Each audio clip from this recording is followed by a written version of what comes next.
that's where we finished just before the break, was about the importance to remember that the business only exists to serve a customer. So let's get into price.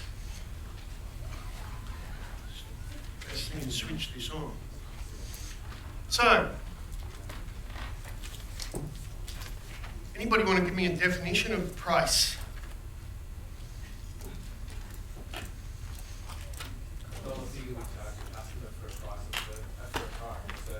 Okay, dollar figure that we charge, which is what that graph says. It's one particular figure, it's dollars we charge for a service.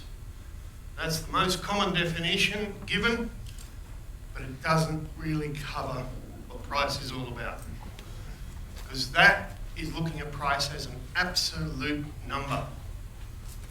And price is not only an absolute number. So, except for when it isn't. So we can have discounts, rebates, hate discounts, but anyhow, it's realities that are out there. We can have auctions. There is no definitive price, whether they're a traditional auction or a Dutch auction. We can have an auction scenario, so we might have a starting point, not always, but we certainly don't have an end point until such time as the room or whatever the scenario is, whether it's eBay, whatever, has determined the price, but it's certainly not an absolute figure. When there's negotiation, I'm sure there's different industries here. There's the building game, there's accounting, there's all sorts of industries in the room, and I'm sure all of you have negotiated at some point with your customers. So you might have started with a fixed price, an absolute price, but it certainly probably didn't end there. Depending on whether they want it quicker or earlier, price can alter, later or off-peak, seasonality.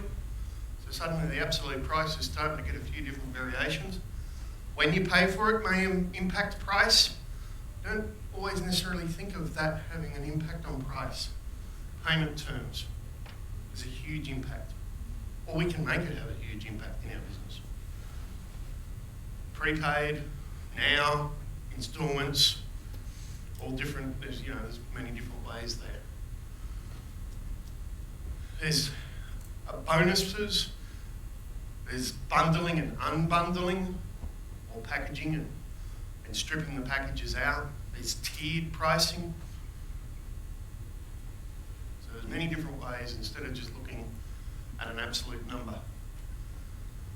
There's distribution option, going for volume, quantity options and quality options. So it's called temptation pricing, depending on what model you want. So there's different ways of looking at price. It is not just an absolute number. We'll go into some of those in a little detail now, but price is never an absolute number. Whether it's from negotiation from our customer, whether it's negotiation from us, whether it's from how we present it, whether it's how it's paid, whether it's when it's delivered, all of these aspects can come into it. It's never an absolute number for the same product or service. So I want to talk about the 1% aspect here. At an absolute minimum, I want people to be able to increase their prices by 1%. I'm not necessarily talking about 10, 50, 100%, though that would be nice. If all we can do is 1% constantly, when I say constantly, I mean every appropriate increments, if we were able to get that extra price margin, then we've got a great business. We're not necessarily always looking at the 10s, 20s, 30s, 40s, 50%. Kim yesterday spoke about the 1%ers in looking at it from an internal focus, and I'm looking at it now from the 1%ers from the price focus. Now sure, I'd love you to get 10% more and 50% more, but if all you can get is 1% and your costs stay the same, that 1% drops straight to bottom line. So the 1%, well, depending on your cost structure, will have a much greater than 1% profit impact. Much greater. Hugely greater. So it's not about radical price increases that I'm after. It's about constantly looking at how we can get 1, 2, 3% better. And that's going to have that cumulative impact.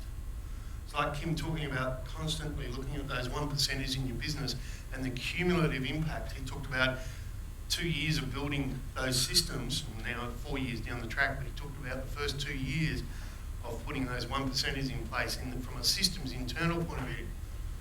The same comments can be made about the 1%ers looking at it from your pricing point of view, and over a period of time, the impact on your bottom line is going to be huge. So if your net margin is 10%, 1% of your revenue dropping the bottom line is massively impact. If it's 50%, it's still a significant improvement on your bottom line. So I'm going to be talking about 10s and 20s and 30s and 40% for the next little while, but also remember that if we can just get that little extra, better than what our like businesses in our industries, if we can get better just by that smidgen this quarter, next quarter, the quarter after, the cumulative impact on your bottom line is going to be massive. So let's start with a question. What is fair value? Maybe we'll have, say, a minute at your table to think about what is fair value. If we could have some music, please, while they think about that, and then I'd like some people to tell me what fair value is. It's the perception of that they believe. Okay, what's fair value? Meeting customers' expectations. Okay, Or price that meets the customer's expectation. okay, We said for our business, I guess it's having the right price for the service or product that you offer, but for the target customer that you're after. So you don't just suit the lower end, you don't suit the higher end, but you target the customer that you want to target. okay, And suit your price accordingly. yeah, The fair price it's based on a perception, and it won't matter the value of the price. It'll be the perception that drives the idea of fair. So I suppose it's whatever you can get into the customer's mind as a fair perception will drive that dollar value. It won't really matter. yep. Anybody else, other tables? Oh, it's just where a willing buyer meets a willing seller. Yeah. Yep. Anybody else? Where you both win, where you're getting Yeah. proper compensation for your time and the customer's getting the same value for their money. Both win, yep. Willing buyer, willing seller. I'll just put willing here because I don't like writing.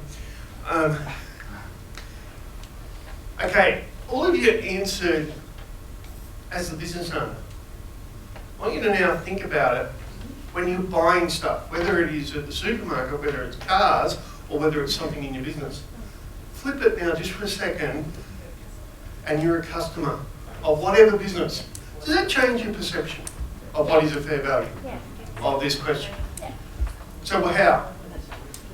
Well, we're happy to pay that price because it's nothing worth what we're getting. Okay, so when you're comfortable, so both win, but now you're looking at the win from the customer side.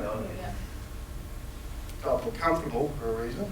As a customer, if you think you're getting something more for your money, so you've accepted the price, and for that you think, well, maybe something was thrown in for free, or it was discount, like you feel like that there's some something else that you've received, you know, Yeah. or, you know, quality.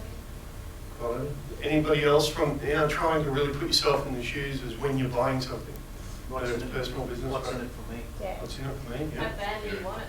Okay. The experience, the customer service? Feeling happy about So, if this is my Mac. I have at home an iMac on my desk. I have an iPad, an iPhone, I have a couple of iPads.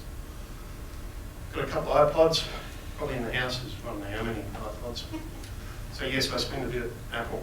If I'm searching on the web and I go onto a particular website and it's got what's called dynamic pricing enabled, and they can tell, because of IT geeks, that I'm using an Apple to search for this particular item, is it fair that they charge me more than a person who's searching on a Windows computer?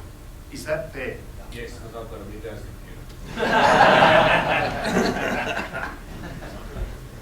It's It's not really fair? Well, it's not fair that iTunes sell their songs in the United States for 99 cents and we pay $1.99 for exactly the same thing out. And there's no extra cost, just because of it in Australia. Okay, so suddenly you're getting a different perspective on fair now. So the fact that I'm an Apple, Yes, it is fair. it is fair. You know, why? Well, you go to Apple for a specific, you're there, it's a different experience. Yeah, but this is not I'm buying Apple products. This is when I'm buying another product, but because they can track that I'm an Apple user, they charge me more. Well, they think you've got more money. Probably the department more money. You're buying competition. So suddenly it's fair starting to just have some little twists. Yeah. Let's put another example, and this happens. That story about buying if you're using an Apple on some websites, absolutely is going on right now. Dynamic pricing, they can track what sort of computer you're using and charge different prices accordingly. Right? Is that because they've categorised you? Like, Yeah, it's segmentation. It's going right back to the popcorn. Yeah. An Apple user has a certain profile, a certain demographic, a certain identity, and they usually know that Apple users, as a generalised statement, have a higher disposable income than PC users. Right? So they go, we can charge them more. Segmentation. But it's the fact that you didn't know that made it unfair. Right? But because I know pricing, I know what is going on. So I'll give another example just to challenge your point of view on fair. Sorry, I couldn't read that. Okay. So, if you're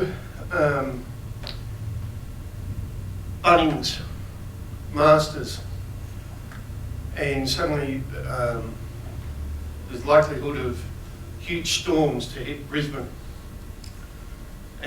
or floods even when the floods were about to happen. Certain products are more in demand. Should they increase the price of those? Because they're more in demand. They shouldn't. It's all about supply. Yeah. If there's a huge It's not all about supply and demand, because he assumed The demand is there. the demand is there because you're in Brisbane, you need this, you've got to make your property secure before the flood hit or the storms. But the value of So the the demand item is is there. The value's You're gone gonna up of sell- the item.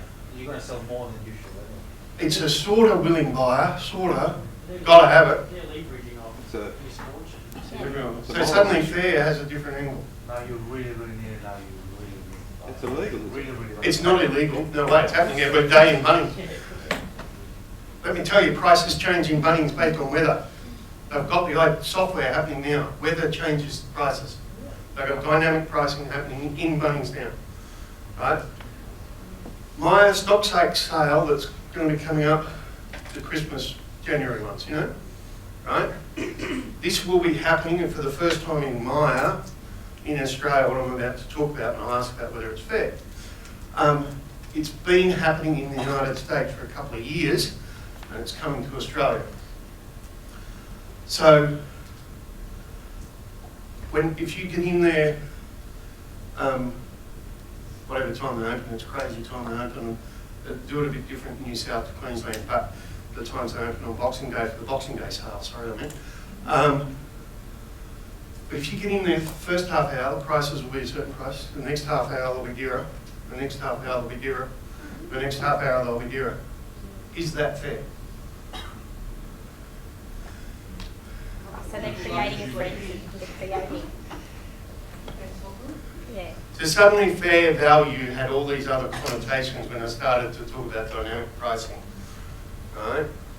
So it's not always about, it's all about perception, and it's all about transparency. It's the fact that we don't know that gets us uncomfortable. If we know, we can live with it. And in our business, we've got to remember that in how we're pricing. It's not saying we don't have to have different prices for different people, different services, different times, whatever. It's the fact of how we're positioning it. And fair value is all about perception, but it's all about, it's perceived as unfair when it's seen to be hidden. And the reality is the software is so, the bigger companies who can have the IT budgets can change the price every second. So in the States, they have the Cyber Monday and the Black Friday sales, internet, and all of the big departments, all the whole lot of it, everything just goes crazy with these huge one-day sales. And most of the big organisations have got dynamic pricing happening. So the price is changing it all the time through the day for the same product. Because they know that the bargain hunter will be there at 5 in the morning buying. A little bit more relaxed will be there at 9 o'clock in the morning. So they can pay a bit more. Self-selecting.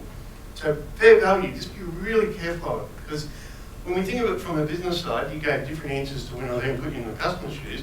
And then when I started talking about some of the things that are hidden, we suddenly start changing it. So the lesson out of fair value is transparency in our pricing. It's the way that we can get a premium price and not be perceived as ripping people off. Is being transparent about how we're not transparent necessarily about our costs. That's not the transparency I'm talking about. Nobody cares about the costs when you're buying things. It's being transparent how we're doing it and why we're charging that and positioning the story properly. That's when it's then we can be so much dearer than anybody else and not be perceived as rip-off merchants. So fair value is something to be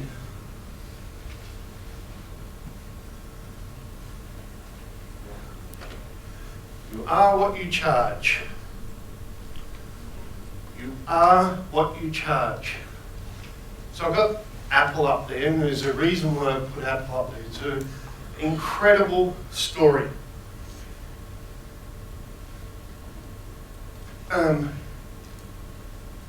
The technology that Steve Jobs and Steve Wozniak used to create the first Apple products, a lot of that technology came from Xerox for free. Why did Xerox not capitalise on what they had? They had what was then revolutionary, the mouse, which was the Apple were the first users of that. And they had the graphical interface that became the Apple sort of interface that then Windows copied. But it all started in Park, Palo Alto Research Centre for Xerox. That was where it was all. And Steve Jobs and Steve Wozniak got shown through, and the technicians sat down with them and went through how they built it. And Bill Gates also got a tour. But they gave that away. Why did that happen? What business decision led Xerox to give it away and led Apple to be able to basically come into being and be a success? Sorry. They didn't know what they had. They didn't really value on that. All their success is theirs. Now, they sort of knew what they had. They couldn't work out how to price it. Yeah. So Xerox at the time has a business model that was paid per sheet. Photocopiers were paid per sheet. And their whole business model was focused around that service sense that how much you used the photocopier and the similar devices was how much you paid. And they couldn't work out how to this thing that was going to be called a computer, how could they charge for it? Xerox could not work it out.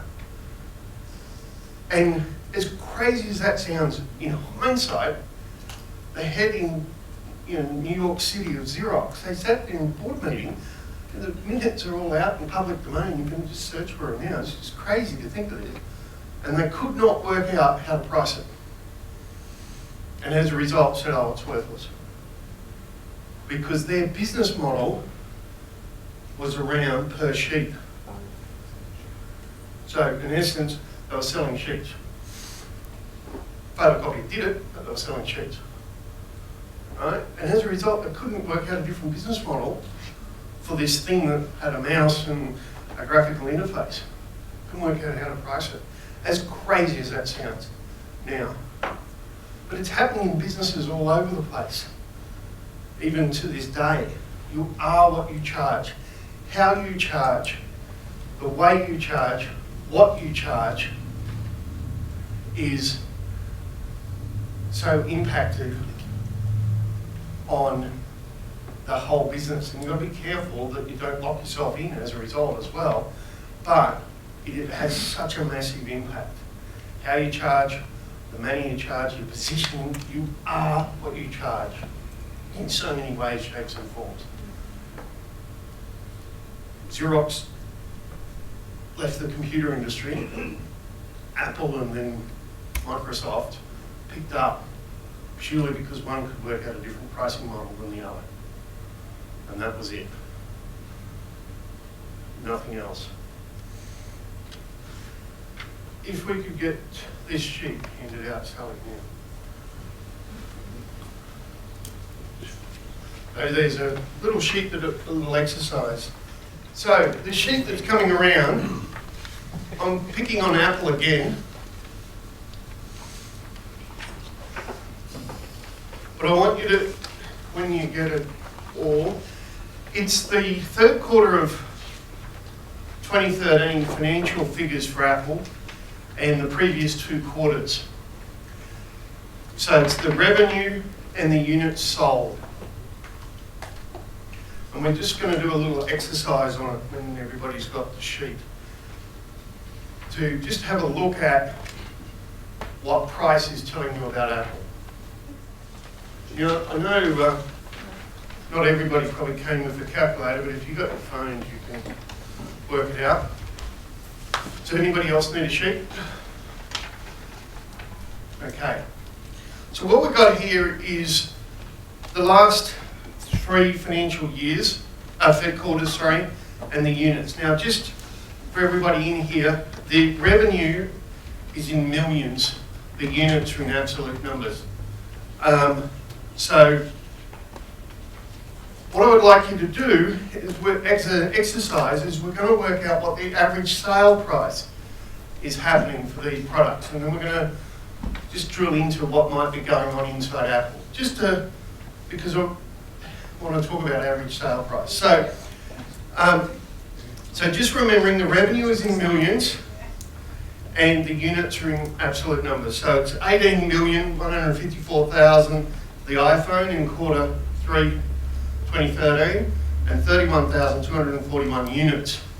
So just amongst your table, can you work out the average sale price for the iPhone, the iPad, and the Mac? We don't need to worry about iPods, etc. The rest, just the iPhone, iPad, and the Mac. So if I give you a couple of minutes, and if we could have some music, please. And then we'll talk about what this story says.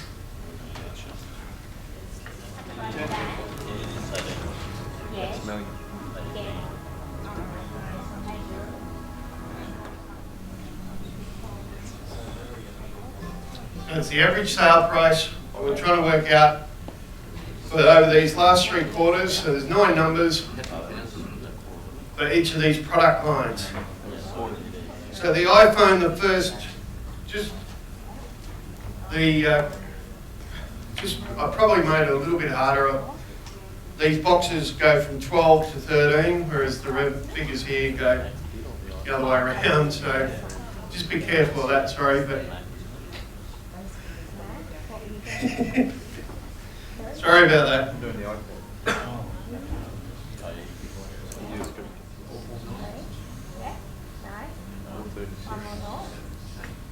I know you don't like playing with numbers on a Saturday. There's a couple of accountants in the room, so ask them if you need help. Okay, how are we going with that? Not Does somebody want to give me what the quarter 3, 2012 average sale price for the iPhone? 607. Sorry? 607? 607? Or no, 5. 607 will be fine. Quarter 2 of 2013? 613. And quarter 3 of 13? 585. Okay.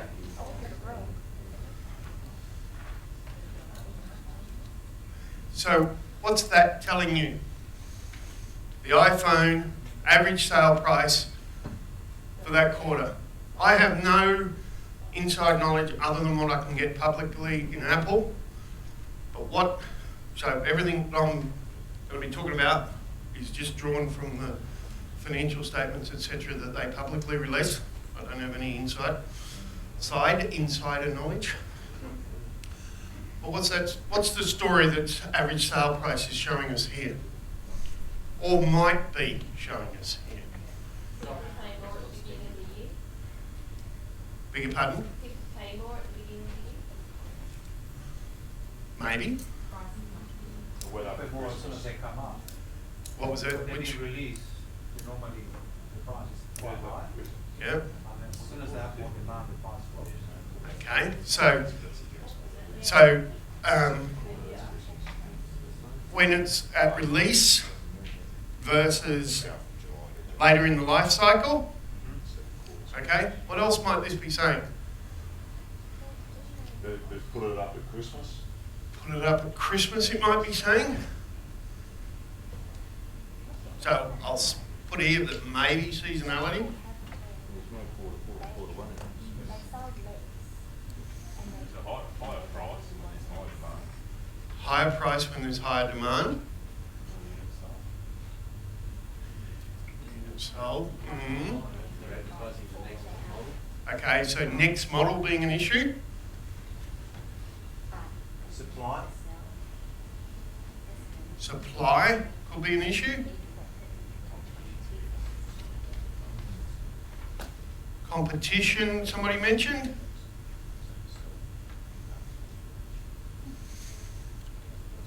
Who here tracks average sale price of their product lines, service lines in their business?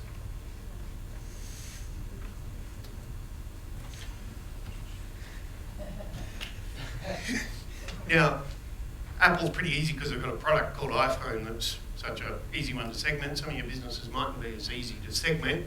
You still should be looking at average sale price anyhow in your business and what's happening. But let's just have a look at this story before we go on to the next two products. But let's stick on the iPhone for a minute. Were anybody surprised by those dollars?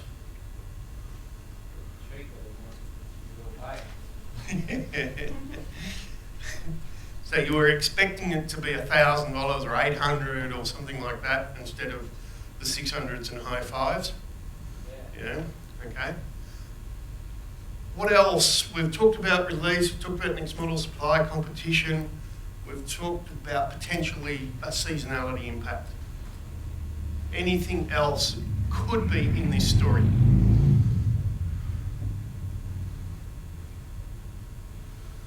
So, big oars, well, what's, Not as expected or so that they might not have been happy with sales, but that's not necessarily being told in this story. No, that's been told in the absolute number, that they sold 31,000 in one particular period and they sold 26,000 in another and 37,000 in another period. So, but in the average sale price, it tells a different, it doesn't tell you quite that story. Let's have a look at release versus later issue.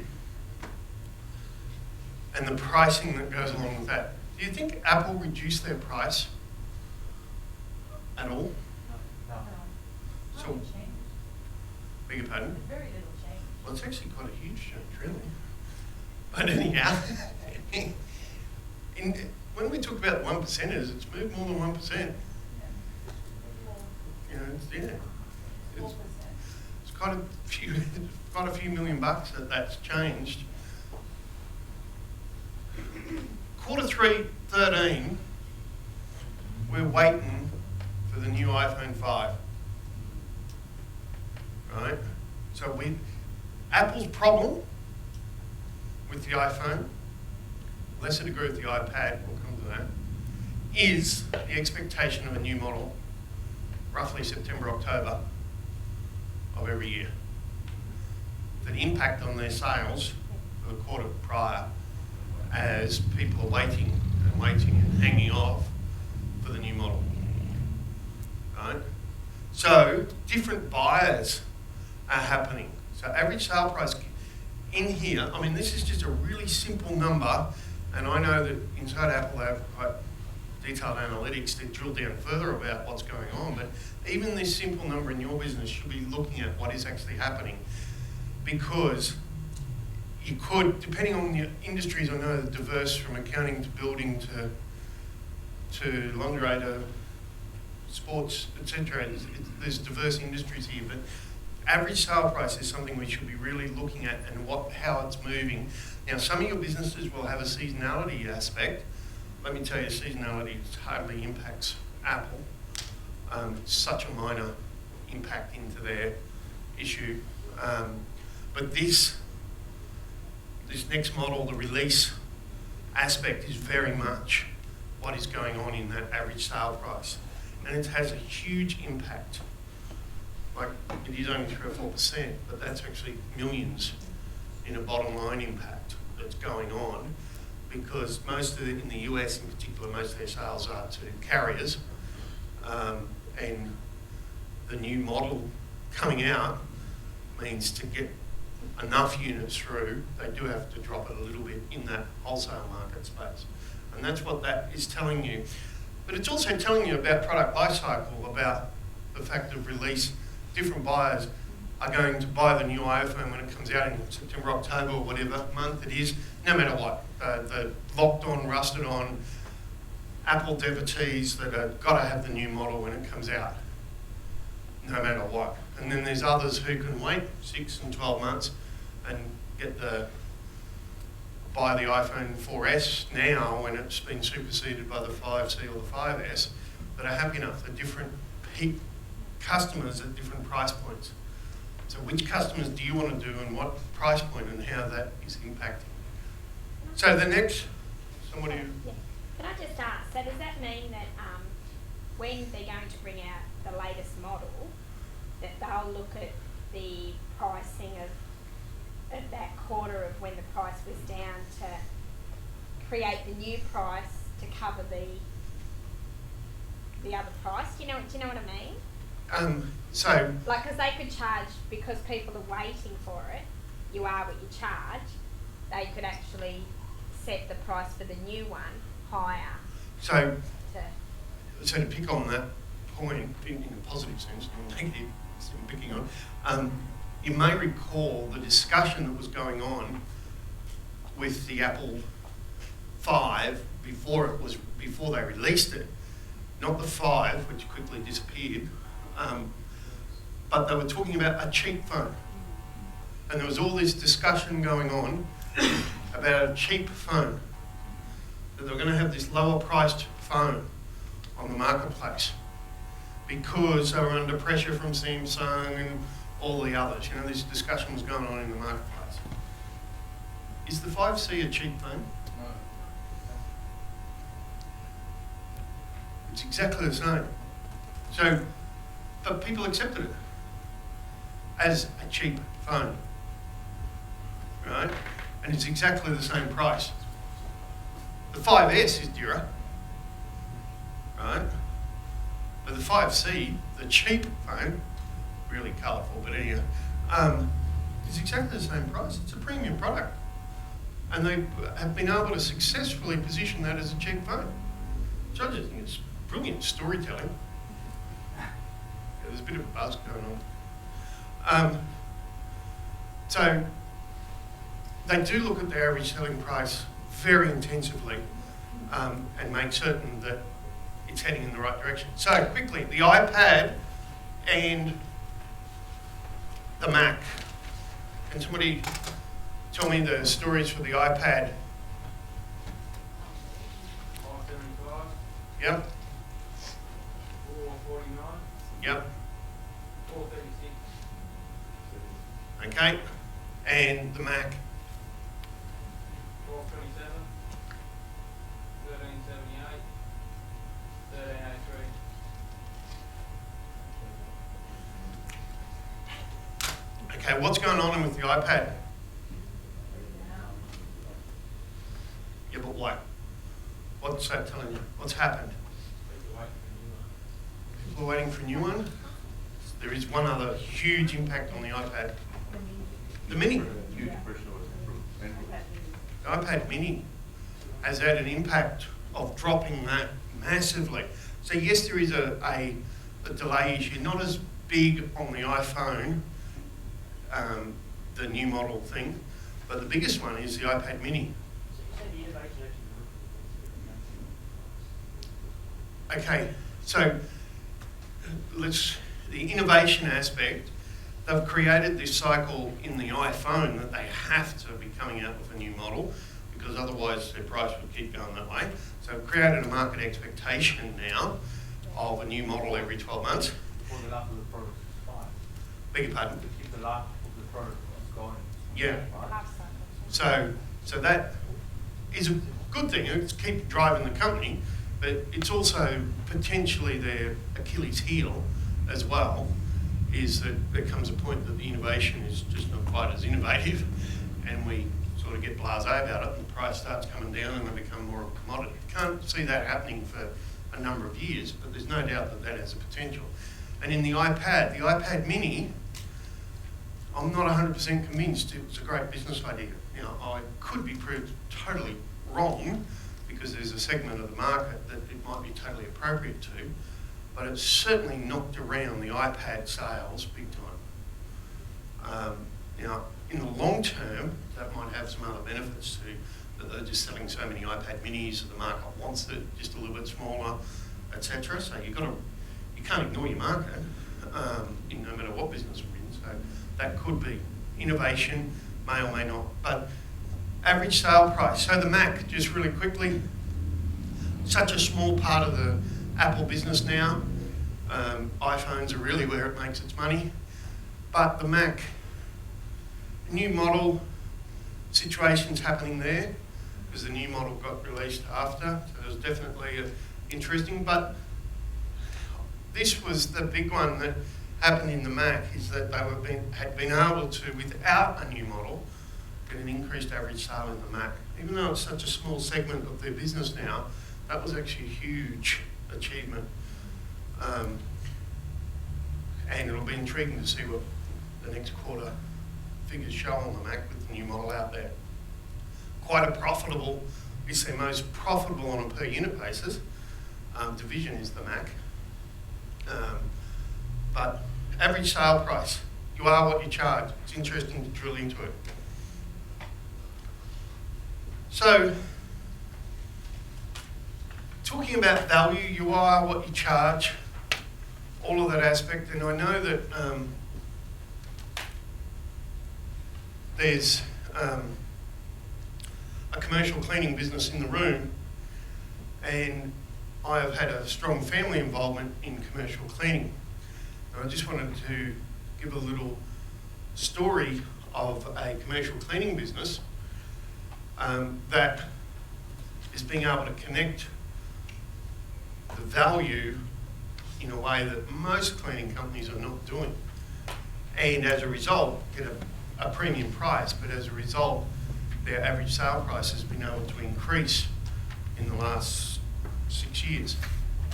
So this business focuses on cleaning building sites prior to handover. So when multi-storey unit apartment or industrial sheds and warehouses and factories, or any of, shopping centres, those sort of things, or prior to opening, need to be cleaned. Now, and we do have a commercial cleaning business in the room, so he's got an advantage on the rest of you, but what do you think might be the most important thing that cleaning business needs to do that might be able to get them a premium price? Anybody want to give me answers on that? Time availability. Time, availability. For us, it would be OH&S. What sort of industry are you? Builder as well. Builder, okay, OH&S, yeah. So you're in a builder, what part of building you? Commercial shop fitting office. Okay, yeah. Anybody else? Remove building waste. In building waste, yeah. Do you want to comment at all?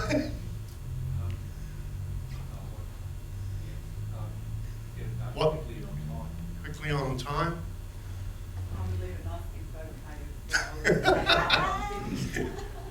So most of these are builders, construction companies, etc., are the customers that are employing the cleaning services.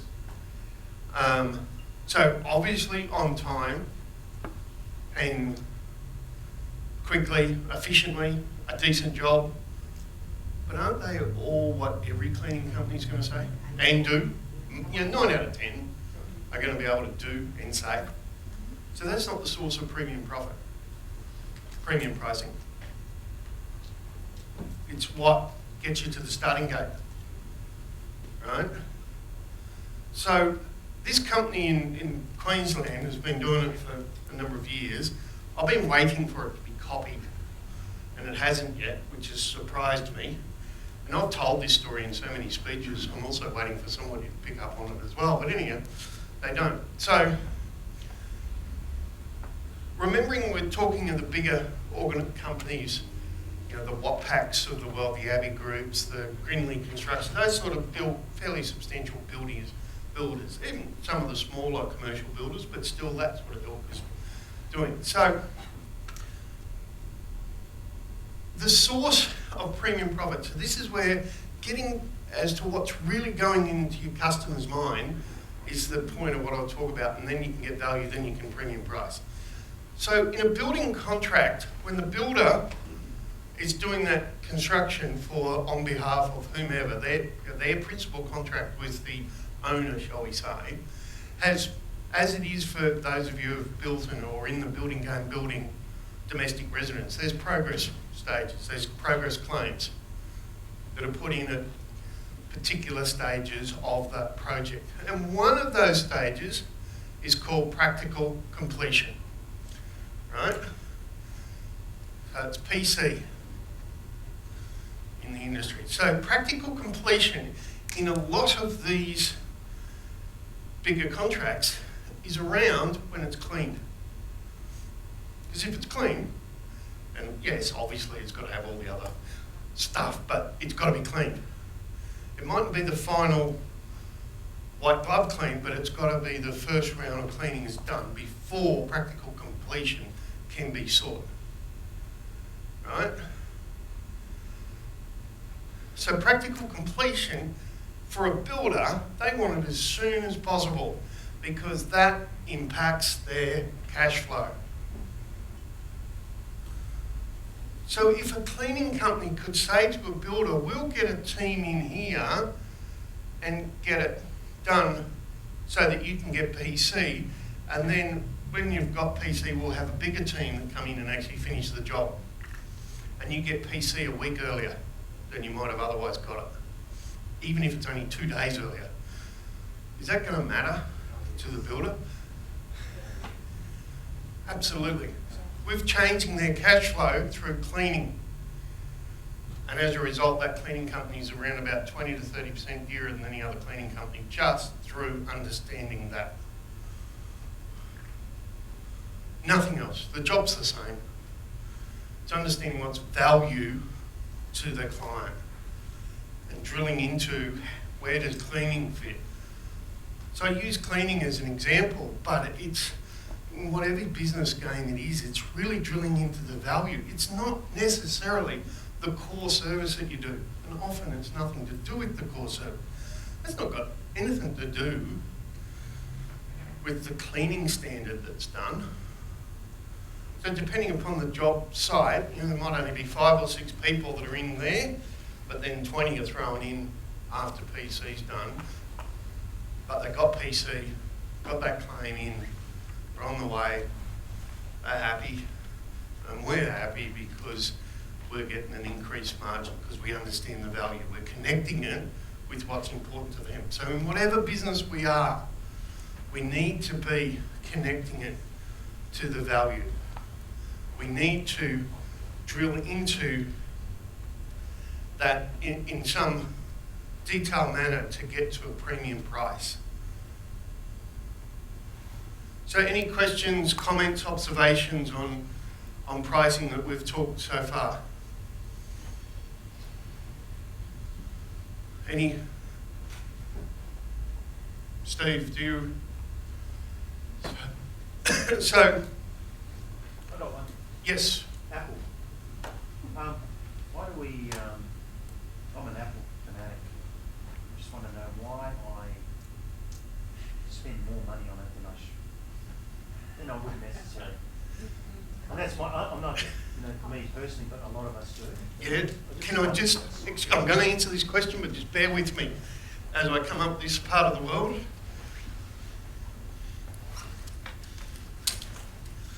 Because I'm going to answer it by a different example. So, do you know about Moleskine notebooks? So, sorry about that, Paul, putting that in front. So Moleskine notebooks, I've got 2 of them here. This one here is what's a Moleskine notebook that syncs with Evernote. So the computer application, there's fine dots on the page, and you take a photo of your Evernote app on your iPhone and it goes straight through to Evernote. That book, which you can't buy at the book stand unfortunately, you can only buy online, is $36 for that notebook. This one, pretty certain I bought this at the Sydney airport. Doesn't really matter, but prices are pretty consistent. Another Moleskine notebook is $25. These are my planning tools that, like Kim has his, these are my planning tools. Why am I paying 30 odd, 20 odd for a notebook? Why am I paying $1,000, whatever it is, for a Mac? I just bought my daughter a Mac Air. It was $1,500 or something. I could have bought a Windows computer for much cheaper. So why am I paying for this Moleskine notebook? 30 odd bucks, 20 odd dollars. When I can get a notebook on the shelf beside it for probably $6 or $5. It makes your life easier. Does this notebook make my life easier, really? What are you saying It's about a that? brand. It's a brand. What is it about the brand? Quality. Quality? Yeah. How it makes you Yeah. feel. Fantastic. That is 100% the correct answer. It's the only reason why we buy a lot of things that we buy, is the emotion that it makes us feel. Right? Now there's a reason why I'm looking in the back here, because I wasn't going to use this example and so I didn't have it pre-prepared. But anyhow, I can't find it. When you buy one of these notebooks, there's a little leaflet in the back, which obviously I've taken out and I'll probably use somewhere else. And the leaflet tells the story of Moleskine, right? And it's really appropriate to answer the question about Apple. It tells the story that a lady what it says in the leaflet says that the Moleskine notebook is the heir and successor to the notebooks used by Picasso, Hemingway, Da Vinci, and there is another person, a poet, I can't remember the name, right? Heir and successor to the notebooks used by Da Vinci, Picasso, Hemingway. That sounds like they're the same notebooks. A lady in Milan in Italy in the early 90s went to some of the museums in Europe and saw those notebooks of Picasso, of Hemingway, of Da Vinci, and they are original moleskin instead of this. It's not the moleskin leather anymore, and a certain type of paper with a binder device. Saw that and said, I wonder how I could make them. And she made them, got them created, and then created the story, the heir and successor to. Right? That business listed on the Italian Stock Exchange in the middle of the GFC. It was the only company to list that year on the Italian Stock Exchange. Right? And it came out as a result, and figures are now public, that the average profit margin on these books is 67%. And I'll still buy them tomorrow or next day, right? She's getting far more than any other stationery maker in the world because she's been able to put a story around how people feel who are using these notebooks. They want to be identified with. Now, is that arrogant to say, oh, I want to be identified with Picasso, Hemingway, whatever? Is it arrogant that I want to be identified with the crazy one's image of Apple? But subconsciously, that's what we are wanting to. We want to have that identity. That's why we're buying this. That's why we're paying the premium, because we want to some way feel connected to that. We want to be perceived as a thinker maybe, or whatever, creative, I don't know. So it makes us feel something, and thus I will spend 30 odd bucks for a book that I could buy from Officeworks for 6 or 5 or something and really do most of the job. So, so it's what makes us feel, and that's where the premium price. And even if we're in the most logic services of them all, even if we're an accountant, we've got to be thinking of how does our business, what do we make our customers feel? It's emotions that we're the margins. Okay, thanks for that. That was a great question. So, and it gives me the opportunity to tell me one of my favourite stories. And just by the way, that's a moleskin case too. I've really spent margin. So they've got me good and proper. I don't even know how much I paid for that. So yeah, so they're my planning tools. So, thank you. All right, fantastic, guys. Put your hands together, please, Mr. Major. Fantastic. I love that when you think about emotion and what makes people buy and what the triggers are and the feeling that surrounds things. I love that and I connected with that. Thank you, Steve.